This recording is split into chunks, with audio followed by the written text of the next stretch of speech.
Communication. Communication is an amazing part of life. If you can't get this part right, you're not going to do very well in life. It is absolutely, positively huge. It's the be-all, end-all if you're in sales, but we're always selling people on our ideas. We're always trying to have positive relationships. We're always trying to influence people. So communication is a huge component of life and very significant in NLP. Because sometimes we're using NLP to communicate to people and get our ideas across and almost help change their programming subliminally. We're also looking at the communication that people are using so we can pick up on their systems, model them, and then grab their skills. So shameless plug, I've got a great training on communication if you want to get more in depth in this, but for now let's drive on. I'll tell you, if you only want to learn one thing about communication today, what I want you to walk away with, you should literally write this on a post-it and tack it to your wall. It'll help you understand communication and help you communicate better. Remember, regardless of what you think, communication is the response that you get. You can say something to somebody and they can take it the wrong way. Isn't that true? And you say, well, that's their fault for getting it wrong. No, it's feedback. It's feedback that you need to change your communication. Say the thing a different way. You may need to apologize in between. Say the thing a different way until you get the response you get. Now, salespeople are always watching for this. They're saying something and looking at what the person heard. Sometimes you say, this is an amazing value. And what they hear is, you're selling too hard. Or this thing's going to be really expensive. Okay? They're not getting the right message. So you got to say it a different way. If you instead say, hey, I've got a great way that you can save 90% on this, then instead of saying you're getting a great value and them thinking it's too high, they're thinking, hey, I'm getting a great deal, I'm getting a huge discount. It changes the way they think about it. Now, you said the exact same thing, basically two different ways, but they also took it two different ways. So remember, communication is always the response you get. You want to constantly be looking for the feedback and adjusting what you're saying. And learn certain communication tools that you can use, certain words and phrases that tend to get a certain response. Then you know those are good, solid phrases to use and use them over and over and over again. So, communication is the response you get. Put this on a post-it, tack it onto your wall, and your communication skills will go through the roof. Next, they did an amazing study on this, and this is how communication actually breaks down. I can remember thinking, boy, there's something really intense going on. Maybe somebody died, or you got to break some bad news to somebody, or you got to tell them something that's kind of sensitive, and you say, geez, boy, I hope I say the right thing. I never wanted to say the wrong thing to somebody. So when I was trying to figure out what to say, and this was my naivete at the time, I always thought that the importance of what you were saying was the words you were using. And later I found out, literally through this study, that I was doing it wrong, because fully 93% isn't verbal. It's tone and body language. Only 7% of the communication that people get, the message they get from them to you, is verbal, what you actually say. So the thing that I was worrying about the most, and I think most people do this as well, was the thing that mattered the least. It's not what you say, it's more about how you say it. And if you've ever had a good friend talk to you, a lot of times they're telling you things it's not really news, they're not really giving you any solutions or information, but because they're using a wonderful warm tone with you, and you can tell from their expression, their body language, that they're really worried about you, you knew that somebody cared. And it made a huge shift in your life. Why? Because you're a grown adult. You can solve your own problems. But you just want to know that somebody cared. This is also why a comedian can walk up and call you a weenie and you laugh. Why? What they said on the verbal, very logically, put that through your computer, is this guy just insulted me. I should beat him about the head and face. Okay, that's what the verbal is. But the tone and the body language and the expression and the circumstances is, no, he's doing this because he's playing with me. This guy must trust me and like me and know that he can tease me and cajole me. And I'll laugh at that. And you know what? He's not wrong 99.9% of the time. Why? because 93% of the communication was the tone and the body language and the expression that he used. The verbal meant almost nothing. So verbal is not that important. Tone. Tone means the way in which you say something.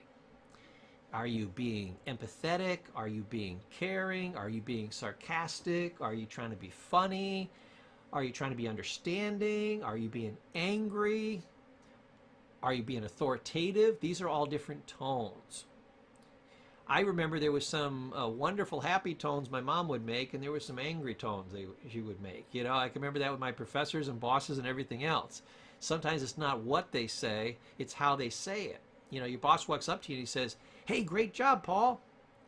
Or your boss walks up to you and says, "Yeah, great job, Paul." Two totally different experiences.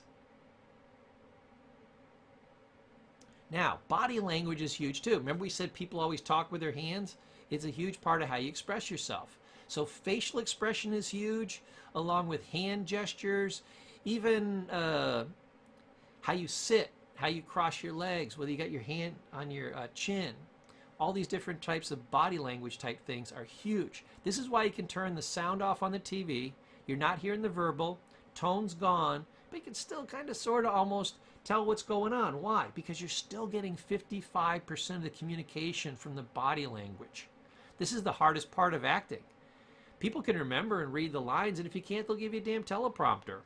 The tone, you know how to affect your tone pretty well without too many acting lessons, but getting that facial expression, that body language, that non-verbal verbal part down, oh, that's what makes a great actor.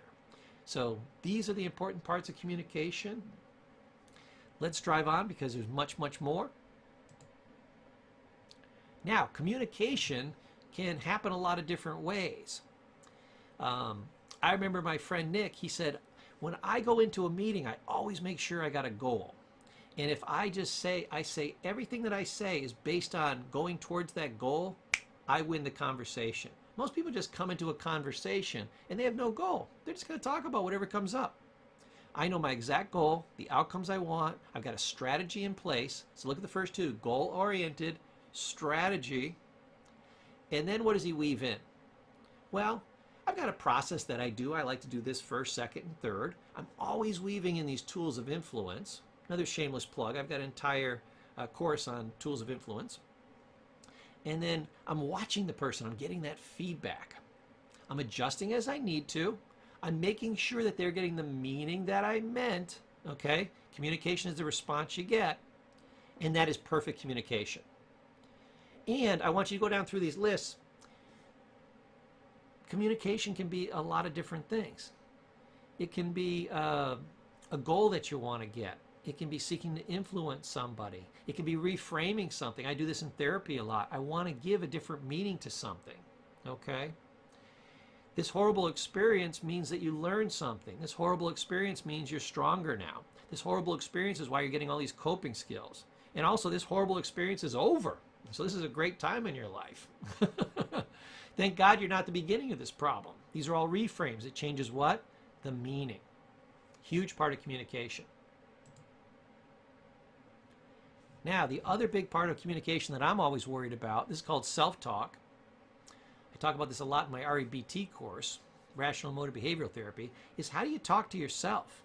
The most important part of self-talk is the self-talk that you do in your head. What you say to yourself. And this is a huge part of neurolinguistic programming. Think about what neurolinguistic programming is. We're trying to figure out how other people talk to themselves so that they can be successful, and then we can duplicate that self-talk inside ourselves. It's a huge part of how we clone their success. So you have to be very careful how you talk to yourself. I read a great quote the other day. It said, "Don't let your mind dwell on anything that doesn't bring you joy." Which means don't focus on the problem, focus on the solution. Focus on what's great in your life, not what's wrong in your life. Don't be mean to yourself. Don't say, "Why are you such a dummy? Why do you always screw things up? This always happens to me." All this negative, negative, negative self-talk. If you hear yourself making a negative self-statement, turn it around. Okay? Don't say, why does this always happen to me? Say, thank goodness this is over. That's one less problem I'm going to have in my life.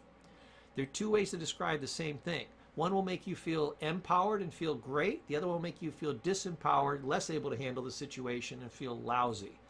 Your communication with yourself, the quality of your self-talk will determine the quality of your life and the resources you can tap into. There is communication you can do, like I said, that will empower you, and communication that will disempower you. One gives you resources and strength, and one takes it away. You got to diminish the negative and increase the positive. Self-talk is huge.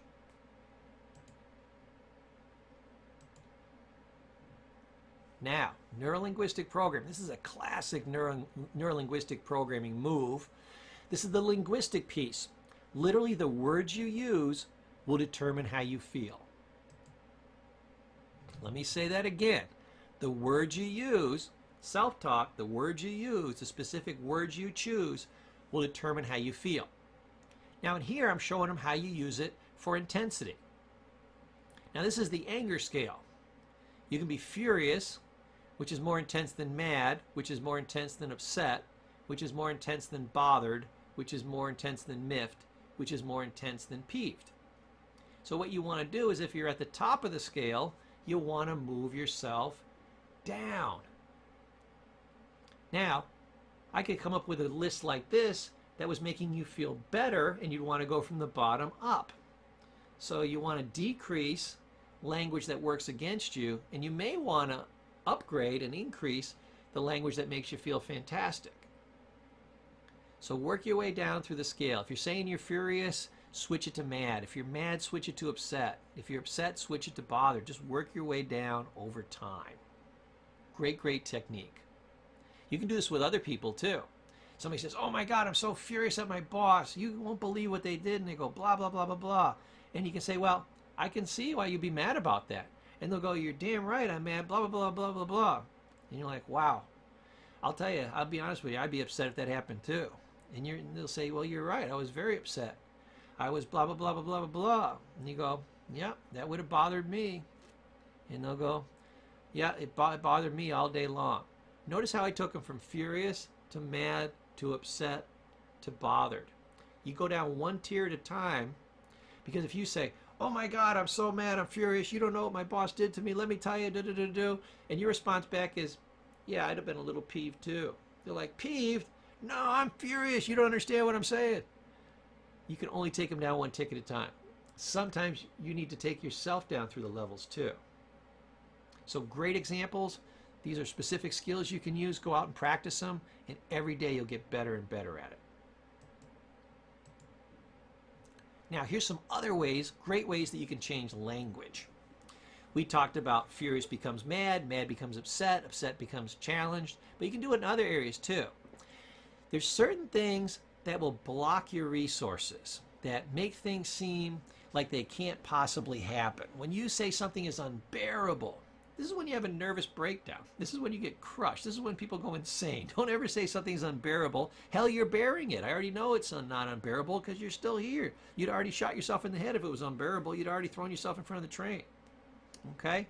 So stop using words like unbearable, which makes you feel absolutely awful.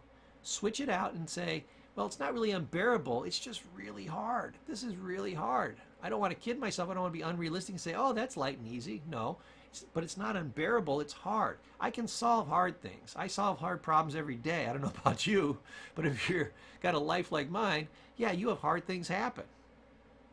When you say something's impossible, your brain listens to everything you say. That's part of neurolinguistic programming and REBT too. Your brain is a stupid goal-seeking mechanism. It does what you tell it, and it believes what you say to it. If you say something is impossible, oh, you can't solve that, it's impossible. Your brain says, yes, sir, yes, madam, I have got my instructions. Your simple servant here will now take your instructions. I know it's impossible. I will stop looking for any and all solutions. Thank you for informing me. My goal here is accomplished. The impossible is now impossible. But if you say, hey, this is difficult, but there's a way out, I'll bet you if I kick it around for a while, I'll think of something. Your brain says, yes, sir, yes, madam. I am on that. We got our best people on it. I'm going to work on this 24/7 even while you're sleeping. This is difficult, but we can solve it. I will get on that, and eventually an answer will float to the top. You can turn your brain on or shut your brain off using this kind of language. This is why people choke at tests. They say, oh my God, I always choke when I go into a test. Your brain says, instruction received, and you know what happens next. So, you also have to look at the bottom section here, problem, failure, loser. What I want you to do is notice that these are different philosophies, different ways of thinking about things. Philosophies are huge in terms of the way that your mind works. So you can say, I have a problem, but I like to use the philosophy that's not a problem, it's a challenge. People hate problems. Nobody wants more problems. People like challenges. Playing sports is a challenge. Playing cards is a challenge. Figuring out a puzzle is a challenge. Doing a video game is a challenge. Throwing darts is a challenge. Going bowling is a challenge. Most games are challenges. So I like to think of it as a game or a challenge as opposed to a problem. Then I feel fantastic when I solve it. Why? Because I won at the game of life. Literally. Failure becomes feedback. Failure is actually part of the scientific method. How do you learn something in science? You have a hypothesis. Turns out not to be true. You try something over and over and over again, also known as what? Massive failure, until you hit the one thing that actually works, also known as what? Massive success, and you win. So it's not failure because I got what? I got feedback. So I changed failure into feedback. You know, I figured out one way how not to get the solution that I wanted, or one thing that doesn't work. So if you got a list of like 10 things that you want to try, I don't mind losing on any of those, having a quote-unquote failure. It's not a failure, it's feedback. It tells me that number 1, 2, and 3 aren't going to work. Guess what? 1 in 7 chance one of the remaining ones are going to work. I get really excited when I failed 9 times on a list of 10 things because I feel rock solid certain that that last one's going to work. Feels great instead of feeling terrible. Now the next one, I'm a loser, becomes I had a setback. You can't be a loser until you quit. It's not a Rocky story unless you have a few setbacks, unless there's some kind of adversary, something to push back against. You don't have a great story in your life when you say, well, here's how I turned $1 million into 50 cents in worthless real estate. No, the great one is when you have a bunch of setbacks. Here's how I turned 50 cents in worthless real estate into $1 million with like 12 people jumping on my back and trying to stop me, and let me tell you that story. That's a great story. So don't tell yourself you're a loser. You're not a loser until you quit. You simply had a setback. You need to reevaluate, replan, kick some ass. It's almost like a numbers game. If you do something often enough, eventually you're going to win. And once you get that winning formula, just like the scientific method, you can do it over and over and over again and win over and over and over again. They call that massive success.